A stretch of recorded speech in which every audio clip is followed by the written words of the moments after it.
न्यायो अध्याय 18। दान का गोत्र और मीका। उन दिनों में इजरायलियों का कोई राजा न था, और उन्हीं दिनों में दानियों के गोत्र के लोग रहने के लिए कोई भाग ढूंढ रहे थे, क्योंकि इजरायली गोत्रों के बीच उनका भाग उस समय तक न मिला था। तब दानियों ने अपने समस्त कुल में से 5 सूरवीरों को शोरा और एस्ताओल से देश का भेद लेने और उसमें छानबीन करने के लिए यह कहकर भेज दिया, जाकर देश में छानबीन करो। इसलिए वे एप्रेम के पहाड़ी देश में मीका के घर तक जाकर वहां टिक गए।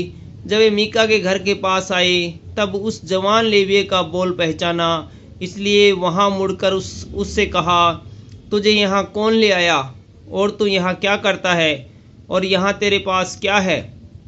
उसने उससे कहा, मीका ने मुझसे ऐसा ऐसा व्यवहार किया है और मुझे नौकर रखा है, और मैं उसका पुरोहित हो गया हूँ। उन्होंने उससे कहा, परमेश्वर से सलाह ले कि हम जान ले कि जो यात्रा हम करते हैं वह सफल होगी या नहीं।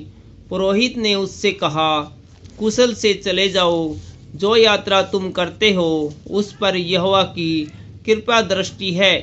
तब वे 5 मनुष्य चल दिए, और लेस को जाकर वहां के लोगों ने देखा कि वे सिदोनियों के समान निडर, बेखटके और शांति से रहते हैं, और इस देश का कोई अधिकारी नहीं है जो उन्हें किसी काम में रोके, और ये सिदोनियों से दूर रहते हैं और दूसरे मनुष्यों से कोई व्यवहार नहीं रखते।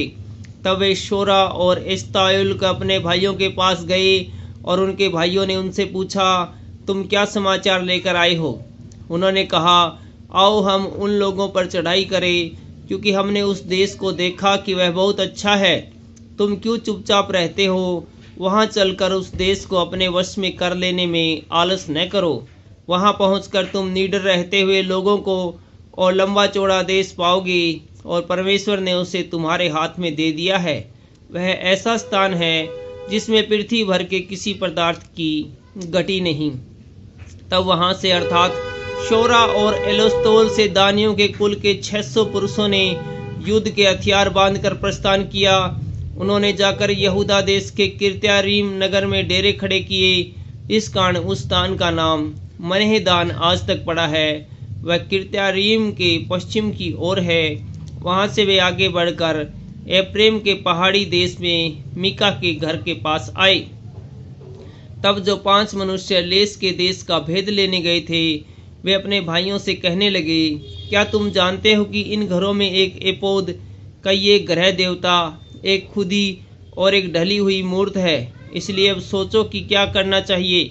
वे उधर मुड़कर उस जवान लेविये के घर गए जो मीका का घर था, और उसका कुशल क्षेम पूछा, और वे 600 दानी पुरुष फाटक में हथियार बांधे हुए खड़े रहे।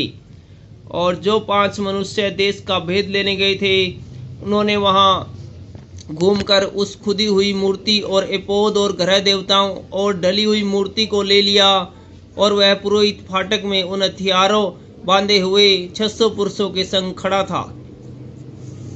जब वे 5 मनुष्य मीका के घर में घुसकर खुदी हुई मूर्त, एपोद, ग्रह देवता और ढली हुई मूर्ति को ले गए थे, तब पुरोहित ने उससे पूछा, यह तुम क्या करते हो? उन्होंने उससे कहा, चुप रह, अपने मुंह को हाथ से बंद कर कर, और हम लोगों के संग चलकर हमारे लिए पिता और पुरोहित बन। तेरे लिए क्या अच्छा है, यह कि एक ही मनुष्य के घराने का पुरोहित हो, या यह कि इजरायलियों के एक गोत्र और कुलों का पुरोहित हो? तब पुरोहित प्रसन्न हुआ, इसलिए वह एपोद, ग्रह देवता और खुदी हुई मूर्ति को लेकर उन लोगों के संग चला। तब वे मुड़े और बाल बच्चों और पशुओं और सामान को अपने आगे आगे करके चल दिए। जब वे मीका के घर से दूर निकल गए थे, तब जो मनुष्य मीका के घर के पास वाले घरों में रहते थे, उन्होंने इकट्ठे होकर दानियों को जा लिया और दानियों को पुकारा। तब उन्होंने मुंह फेर के मीका से कहा, तुझे क्या हुआ कि तू इतना बड़ा दल लिए हुए आता है? उसने कहा, तुम मेरे बनवाए हुए देवताओं और पुरोहितों को ले चले हो, फिर मेरे पास क्या रह गया? तो तुम मुझसे क्यों पूछते हो कि तुझे क्या हुआ है? दानियों ने उससे कहा, तेरा बोल हम लोगों में सुनाई न दे, कहीं ऐसा न हो कि क्रोधी जन तुम लोगों पर प्रहार करे और तू अपना और अपने घर के लोगों के प्राणों को भी खो दे। तब दानियों ने अपना मार्ग लिया और मीका यह देखकर कि वे मुझसे अधिक बलवंत है, फिर के अपने घर लौट आया।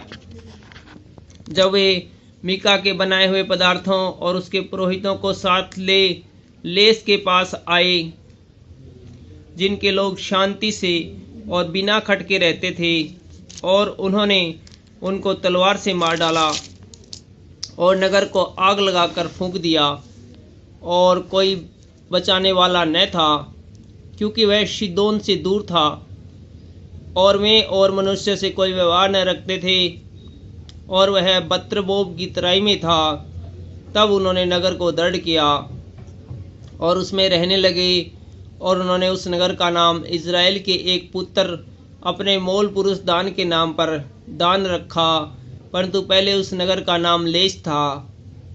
तब दानियों ने उस खुदी हुई मूर्त को खड़ा कर लिया, और देश की बंधुआई के समय वह योनातान, जो गरशोम का पुत्र और मूशा का पोता था, वह और उसके वंश के लोग दान गोत्र के पुरोहित बने रहे, और जब तक परमेश्वर का भवन शीलो में बना रहा तब तक वे मीका की खुदवाई हुई मूर्त को स्थापित किए हुए रहे। Thank you.